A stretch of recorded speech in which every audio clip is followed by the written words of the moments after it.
Bonjour, c'est Magali du blog Batteur Débutant. Et alors là, je suis avec Aaron Spears. Si vous le connaissez pas, le batteur de Usher, Lady Gaga. What else? Ariana Grande? Yeah, Yeah. it's not that well known in France for some reason. Yeah. Anyway, voilà, donc un batteur qui a déjà fait le tour du monde. Et ben là, on va passer en anglais parce que Aaron ne parle pas le français, mais vous aurez les sous-titres dans la vidéo juste en dessous. Okay, now we're switching English. So I just said that we're gonna have subtitles for the one who can't read English, and it's gonna be subtitles. Okay. Okay. So glad you could make this interview. I'm glad to be here. Yeah, I'm really it's like the 3rd days of our drum camp. Yeah. That's absolutely fantastic. It's been really cool. Yeah, nice atmosphere and everything. The vibe's been great, man. It's been a lot of fun being able to be here with everybody and all the students and also the teachers and everything. I mean, it's been a lot of fun. Yeah, and I'm amazed by the progress also because like we've just been doing an exercise with Emmanuel. Yeah. And then I just was pushing the metronome quite like. Yeah. Oh and man. we're there. I mean, it's amazing to see what what you're able to do, especially when you have other people like alongside you. It's like the team. Everyone wants to push together to be better. So it's really cool. Within something. Yeah. Super cool. Really cool. All right. So I've prepared a couple of questions for the interview. All right. Well, before diving directly to the drumming thing, I would like, what was your first drum kit? Do you remember? Yeah. My first kit was actually a Yamaha recording custom. This was a Yamaha Oak recording custom. It was like a chrome was the finish. Yeah. The toms was a size. I had a 14-inch snare, like a 5 by 14-inch snare, maybe like a 9 by 13-inch rack tom, 16 by 16 floor tom. 20 by 22-inch kick drum. Yeah, and that's the one when you started drumming in church, or like your very first one you own yourself? Yeah, this was the very first kit that I owned. This was my very first kit. I think I got this kit. My parents got this for me when I was, I want to say like maybe 12, maybe 10, 12, something like that. Yeah. It's funny how we always remember that first kit. Huh? Oh, you never forget the first one, man. No. All right. Okay. Well, as I said, this video is really like for the readers and the listeners of this drumming blog. It's Batteur Débutant, which is beginner drummer, translated word by word. And most of us are like hobbyists. We have full job and family sides to that. And just before the interview, we just touched that subject. We said, like, when you want to start learning the drums, it's hard to find where to start. And especially when you have not that much practice time ahead of us, like maybe an hour, 2 hours, maybe push it to 3 hours a week, but not more. So what would you advise for people who want to pick up the drums? What you should really like start with? I would say, it definitely starts with the interest that you have in it. I feel like if it's something that you like and something that you enjoy, you do your best to find time to make it happen. Even with the schedule that you have with being, your family and your work and commitments and stuff that you have, even if you're able to just kind of steal away and spend just a little bit of quality time with it, just to kind of have some fun and enjoy it. It may not even be so much of you playing. It actually may be you just kind of checking out other people play. Maybe going to a concert to enjoy some people play, or going to hear people practice.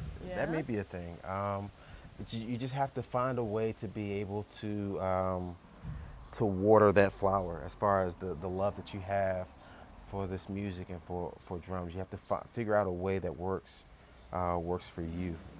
Even if the time is short, if it's with you, it's just a practice pad for just a short period of time, 10, 15 minutes, kind of like going through some different rudiments or warm-up exercises, if that's what it is, or if you have the full practice pad set up and you can sit down and put some headphones on and play to a couple songs. Like the kind of like this kind of thing that's happening. Yeah, that's happening there. Or even if it's if you have a drum set and you have the the Remo, the mesh heads, like Yeah. the practice heads, you know, because maybe the space that you live in, you're not able to really play loud. Sure. So maybe you have Those electronic drum kits. or Yeah. or electronic drums. I mean, Yeah. you just do whatever it is that you can to be able to water the seed in order to grow the flower. You know? All right. So it's really like maintaining the passion. Yeah. And, Yeah. All right. And you can do, like I said, there's so many different ways that you can do that. You know, playing, I think, is the number one way to be able to do it, is the execution, you know, for you to be able to do that yourself. But then also sometimes being able to watch other people, Yeah. you know, being able to see other people. Yeah, with YouTube today, that's kind of easy. I Yeah. don't need to go to a gig or so. Yeah. So A lot of times the inspiration is right there at your fingertips. Yeah. Okay. Yep. Okay. Great. Great advice. And speaking of advices, what is the best ever advice you got yourself for your drumming? Just to have fun. Yeah, fun. I think is. Yeah. To have fun and not be too critical of yourself. You know, I think a lot of times, you know, we just as people sometimes, you know, because we want something so bad, sometimes we can be so hard on ourselves. But you got to remember, you know, Rome was not built in a day. Sure. You know, and you know, we all are human, and the only thing you can do is just do your best. And in that process of doing your best, you have to enjoy what you're doing. You gotta have fun. You know, even in the mistakes that you make, you just gotta enjoy what you're doing. Yeah. Have a good time. Another thing that struck me during the street day camps basically is like sometimes how you can be very like focused on one single detail, or Kevin explained some exercises he's working on. Have you yourself exploring new things, working on new exercises?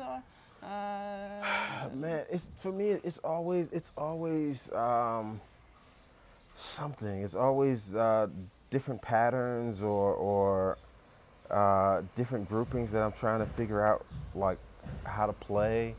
A lot of times for me, it's really about making sure my hands are even. So if it's something that I play, like a pattern I play with my right hand, then I want to also be able to play it effectively with my left hand. Like I want to be able to figure out how to be able to play it with both hands, either together or to play them separately, or sometimes like one right after the other. I want to be able to do stuff like that. Yeah, well, honestly, I think you put that because at some stage you said we're changing the sticking, and we didn't notice, and that's maybe why the camera might be some kind of useful. Yeah. No, anyway, I was just joking. Yeah, so okay, so like this is really something like evenness on both ends, and okay, good. Yeah. All right. Well, so far for me, it's really like have fun and work down the thing, and basically get inspired. So that's a good good way. Yeah, that's especially when it's a hobby. It doesn't have to become a bug. Yeah, no. It doesn't have to be that at all. Okay, and one last advice for one who wants to pick up the sticks tomorrow and say, go for it. Yeah, go for it. Enjoy. Have fun, man. Enjoy it. You know, you're playing. You know, so when you're playing, you're supposed to have fun. It's supposed to be something that's enjoyable.